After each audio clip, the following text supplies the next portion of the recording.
evening. Going to make a start.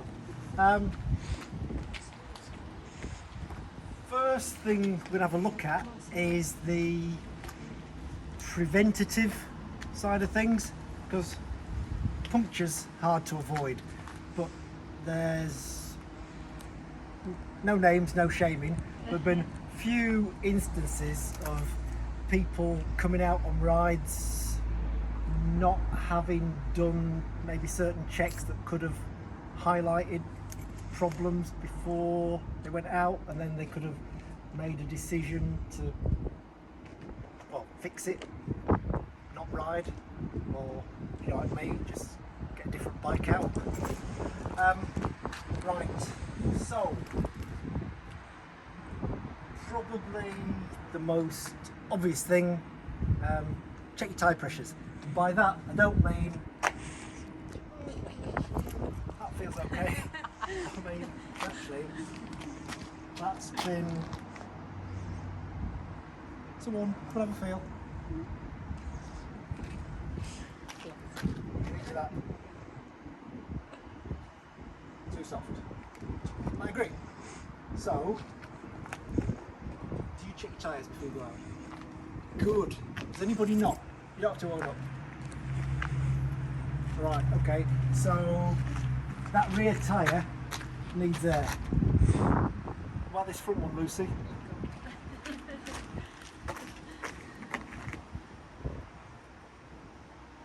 Alright. Yeah, so that needs air. So check your tyres. Also,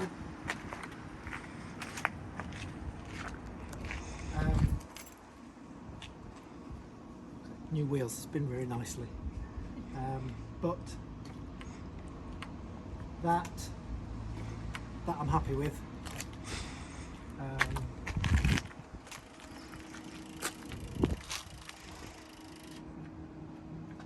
That I'm happy with. If you've got too much travel on your brake lever, last week I deliberately adjusted one of these so that the lever was coming all the way to the handlebar, so it was, which on a rim brake bike that just meant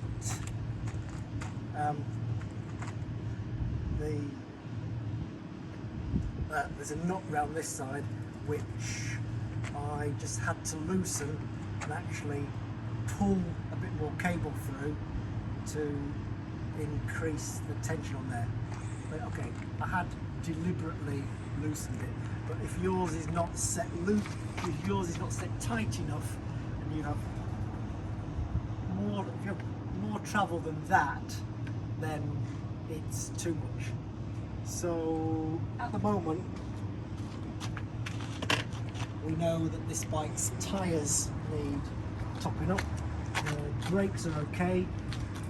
What you should also do is visually inspect your tyres, just to see if you've been out on a hot day and your tyres get a bit tacky, you will pick up bits of road debris as your tyres get soft, and you want to check to see if there's anything stuck in your tyre or if you've got any big cuts. If you do have any really big cuts in your tyre, as a short-term interim measure, you could super glue them. But if it's really bad, that might be an indicator that you need a new tyre.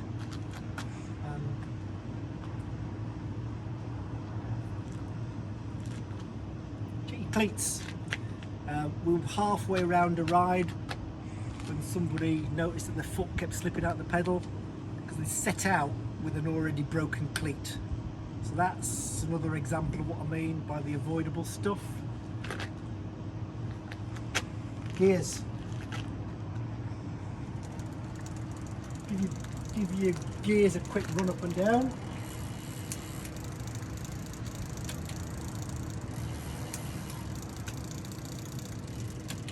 might notice that I'm shifting, jumping, but not changing.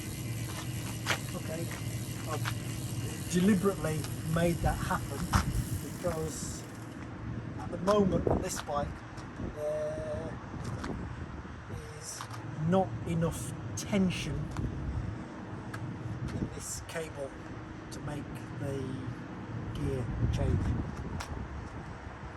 Can you highlight that? Barrel adjuster. Yeah, that is where you alter your tension. So if I'm turning anti-clockwise,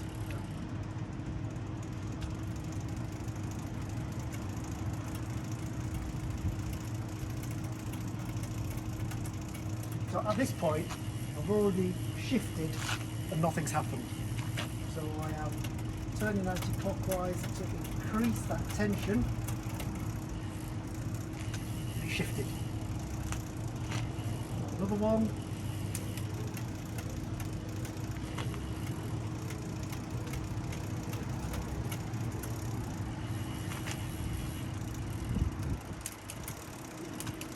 Oh, look at that.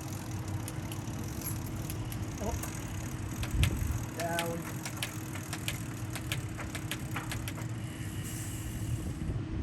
That is the very brief version of indexing gears. If your bike's been serviced and properly set up, the only time you're likely to have any tension issues is if your cable is a bit tired and a bit stretched. If you can't shift from a smaller to a larger sprocket, then you need to increase the tension.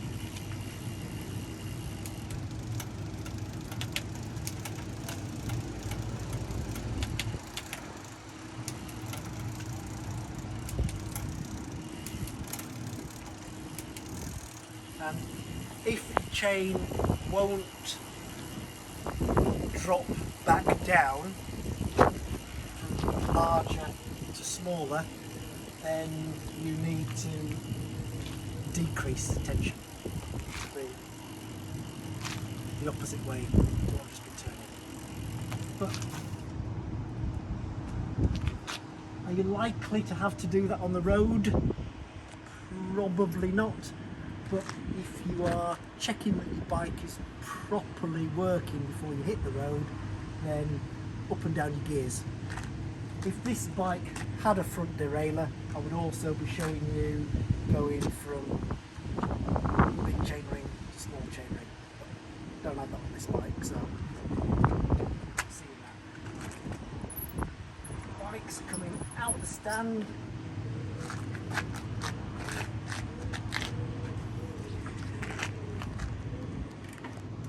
I am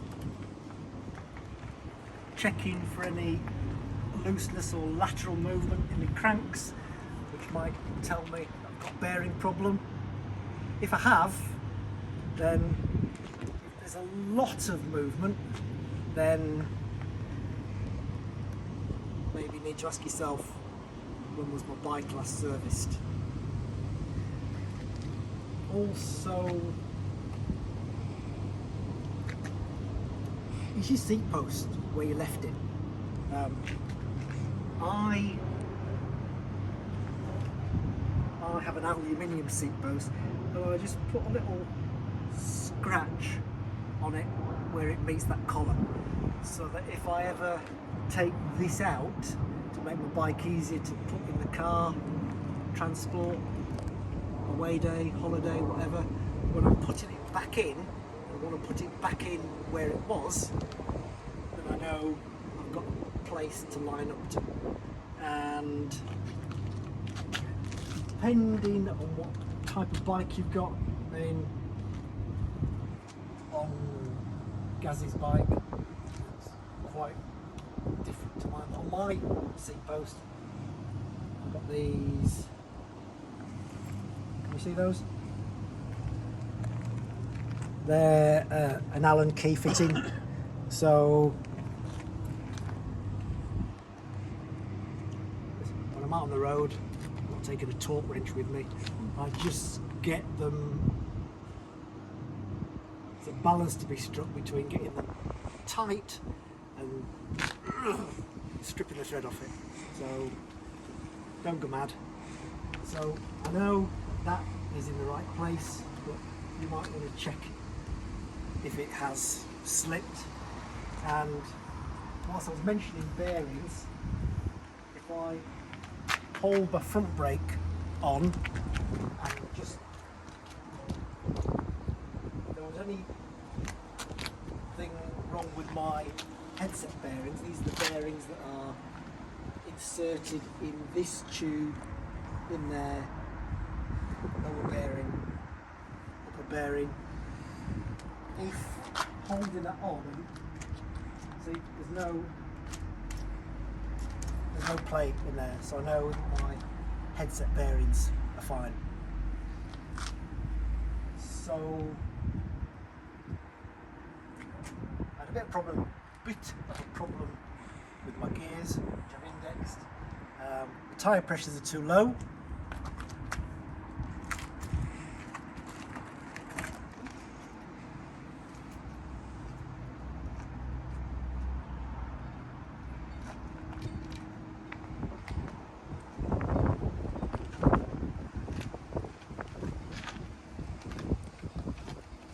Putting a cap in your mouth's optional, by the way.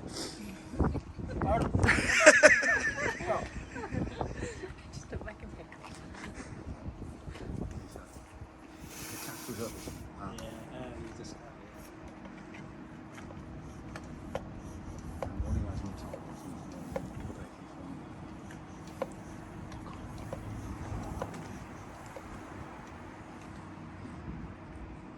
Microphone probably isn't picking that up, but as I'm pumping, air's escaping, so I've not got that properly seated. So let's have another go. There we go, that's better. What pressures were you on? Glad you asked that. It depends on tyres, in particular tyre width and how big you are. Yeah. So Weight of the bike, road surface. yeah, there's a lot of factors, but we're trying to keep it simple. Say your size tyre. Right, these are 25s, and as I'm a shade over 70 kilos, I would probably run these at low 80s. But some people would run this size of tyre at 90 or more. There's a website, I'll post a link on the site later. You basically put your bike weight with all the equipment on. So I usually stand on the scales, then pick the bike up to work out the exact weight. Tyre size, road surface, and then it'll spit out the pressure you need at the end. So I'll stick a link in on the Facebook group later.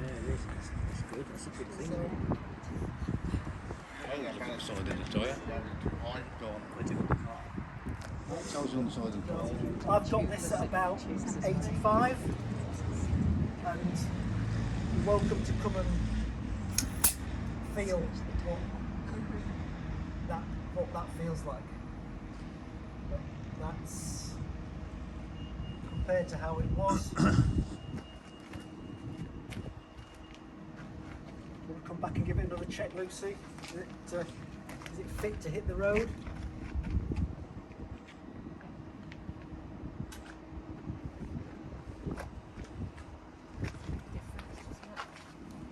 Could have gone a little bit higher, but that's fine. Because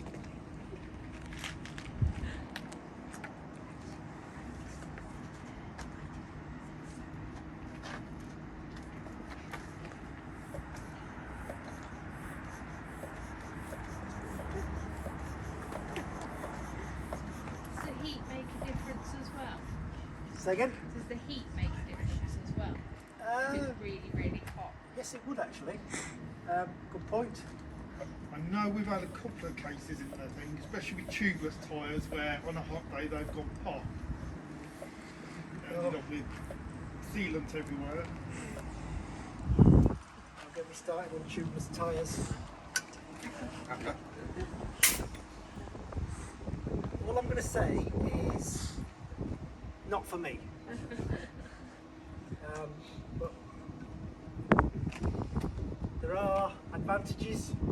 Save the weight of the tube, and if you've got tubeless ready wheels, and, which I haven't, but newer wheels, if you've got those, then fine. But that's a story for another day. Right, so that is ready to ride. Oh,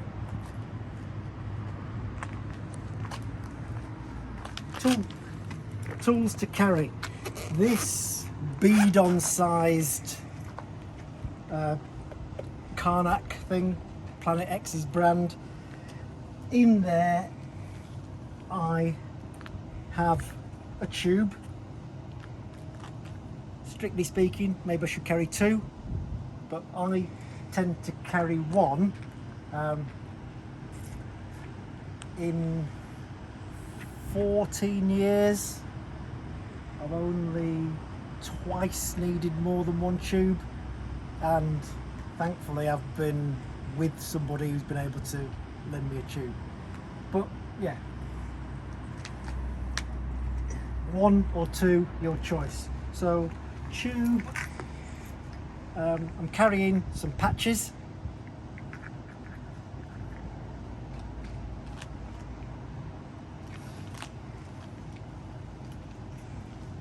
I've got a tyre glider, a tyre lever,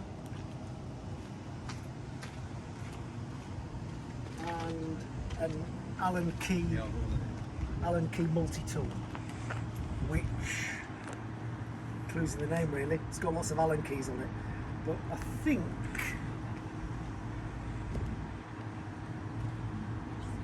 it's also got a couple of screwdrivers, a cross point and a flat one.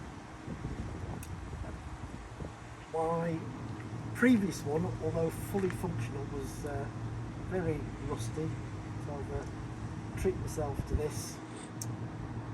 £6 or so, and it's also got some sockets in there, and this square one I think is a socket driver. So that also goes in there, and then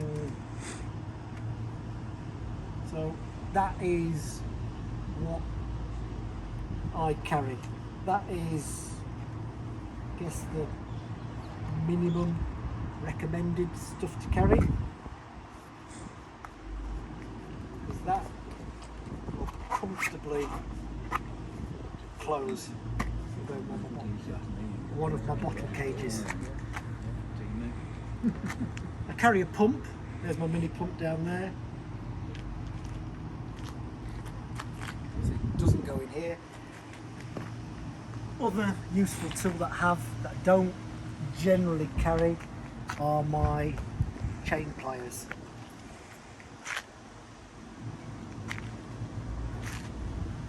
Earlier today I did have the chain knife. I was a bit short on time, it only got a cursory cleaning, and as Chris has already pointed out, it's cleaner than last week, but only, was it Chris, marginally? Yeah. Marginally. I can't even dispute that. It is marginally cleaner than last week.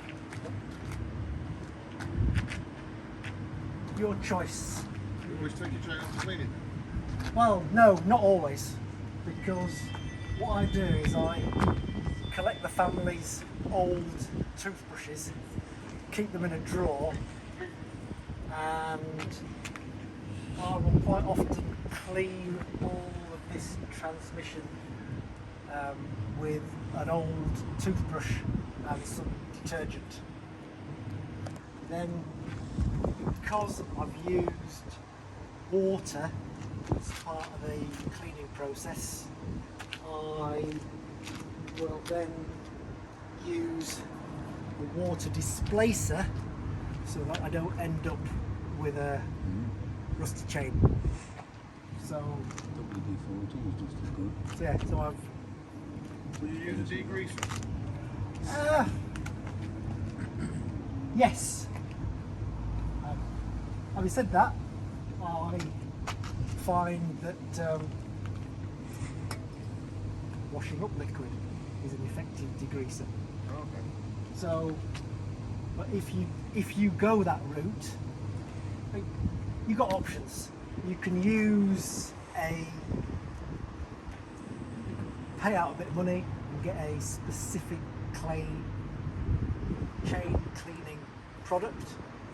You can get like a chain bath that clips onto the chain, and you just turn the. Is that what you've got? Yeah. Okay. Well, we might see that a bit later. Or if you're a bit tight, use an old toothbrush and a bit of washing up liquid. But then if you've gone that route and got it wet, you just have to make sure you displace any water you've used. But if I didn't bring the toothbrush with me, and what I would do is, once I've got that moving, I would put a bit of fairy liquid in there, and I would move the toothbrush in and out of the sprockets, and then I would shift a few gears to get in the ones that I'd missed, and then I would run it up this side of the chain, the top of the chain, and then from this side, get the other side of the chain, just to make sure. That's the full version that I didn't do, that's why it's only marginally clear. But a clean transmission does just run a bit more effectively. And yeah, periodically, yes, I would take the chain off and use a genuine chain cleaning product. You soak it. If that's what the instructions on the product say, then yes.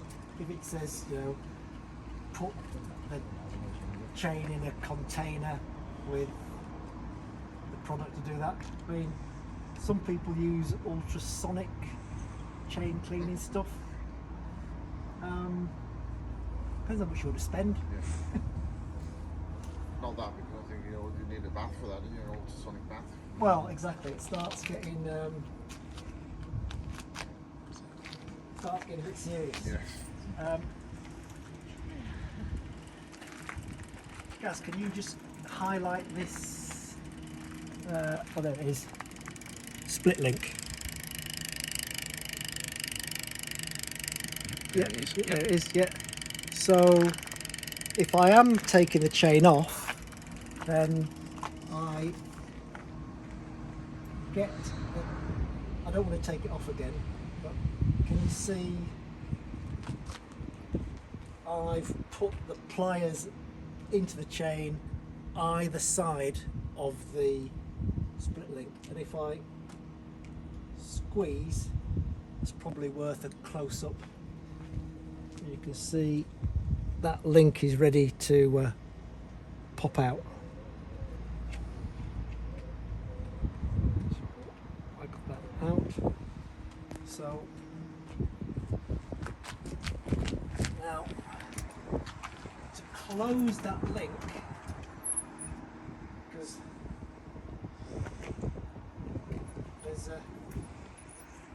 there's somebody watching this demo, who I'm not going to name, but rocked up on a ride, having had the chain off, turned up in the car park and the chain fell off. I drove the thing down the road Yeah. and then it came off. So, right. So, here's, I know he's named himself, here's what Martin hadn't done. To close that link, rather than try and pliers great for opening the link. If I want to close that, I just put the bike back on the ground and then down on the pedal, and as you can see, the link's now closed.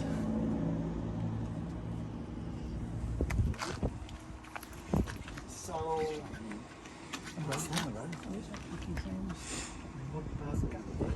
I know he did. He put it on Facebook, didn't he? right.